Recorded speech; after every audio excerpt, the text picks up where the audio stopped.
欢迎来到新兴消息频道，请订阅频道，所以大家不要错过当天最热门的新闻。我们今天的时事通讯包括以下内容：王一博、赵丽颖二搭消息未假，各自安好不要蹭。网传出演有匪的王一博、赵丽颖将会二搭出演电影《人鱼》，一时激起千层浪，一位顶级流量，一位有夫之妇，引发了无数网友的讨论。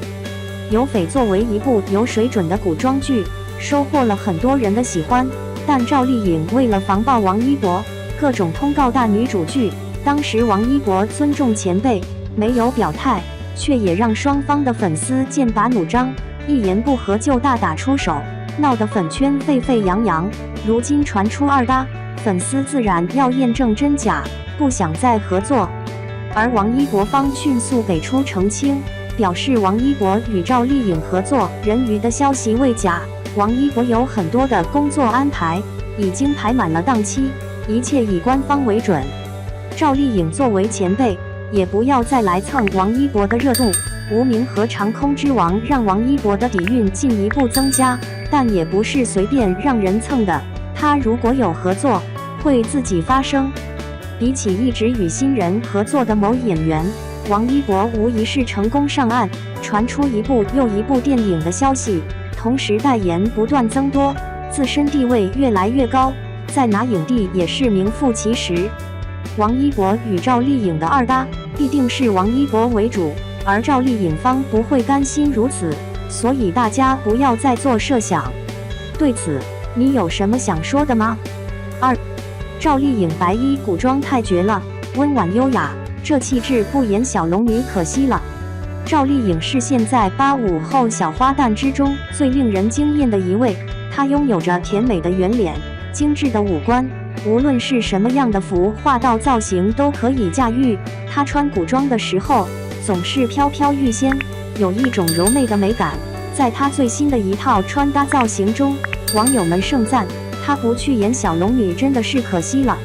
现在很多的女明星喜欢网红脸、流水化模式的脸，而且很喜欢韩系妆容，所以在流水线医美条件下，她们就拥有了迷人的嘟嘟唇，以及一双纤长的眉毛，美貌也显得更为明显。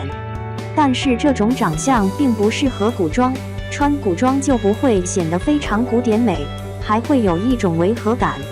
真正适合古典美的妆容，绝对不是韩系妆容，而是这种比较简单清爽的妆容。描眉不能画韩系的一字大平眉，这种没有丝毫起伏感的眉毛，让人食之无味，并没有丝毫美感。同时，嘴唇的妆容也要抛弃咬唇妆等过分现代的妆容。有的小姐姐为了营造唇部丰满、嘟嘟唇的感觉，还会专门去画丰唇妆。这种丰唇妆往往是有点水光的膨胀感，迎合欧美和韩系审美，看着很美，但是不适合古典美的女孩子。古典美并不需要这样的妆容，而是就清清淡淡的西柚红就很好了。西柚红是一种比较淡雅的颜色，在涂上嘴唇的时候不需要渐变，只需要淡淡描摹几句，展现出古典温润感。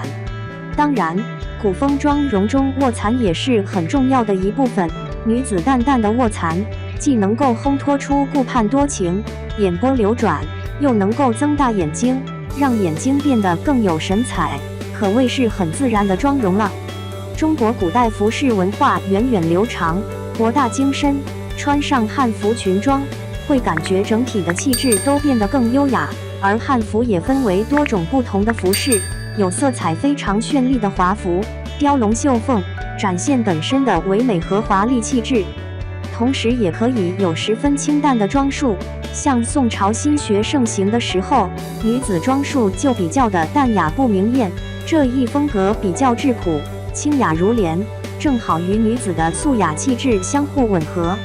白色古装看似最简单、清爽，但同时也自然纯粹，富有魅力，跟她的宽袍大袖有关。仙气飘飘并不等于寡淡，既然是纯白的汉服，就应当在版型上下功夫。当然，在古代的汉服一般都是长袖，因为古代保守的款式更多，而且本身古代女子是不会露出手臂，这在古代是没有礼节的表现。只是现在随着时间变化，很多女子也会穿改良款的汉服。这种改良款的汉服自带披风，可能跟古代没有太多接轨的部分，但是也算是进行了现代化的创新了。汉服可以在本身服装遵循传统古代审美的同时，增添一分新意和创意，让裙装变得更加富有多变性。另外，在穿汉服的时候，也要注意发型的搭配，可以将头发挽成高发髻，这样自然蓬松且自带廓形，再用一根白玉簪进行点缀，一下子就显得更加美轮美奂。总的来说，赵丽颖这一套古装造型能给人一种眼前一亮的感觉，难怪许多网友都认为她能够饰演小龙女。当年巅峰时期的小龙女也不过如此，大家认为呢？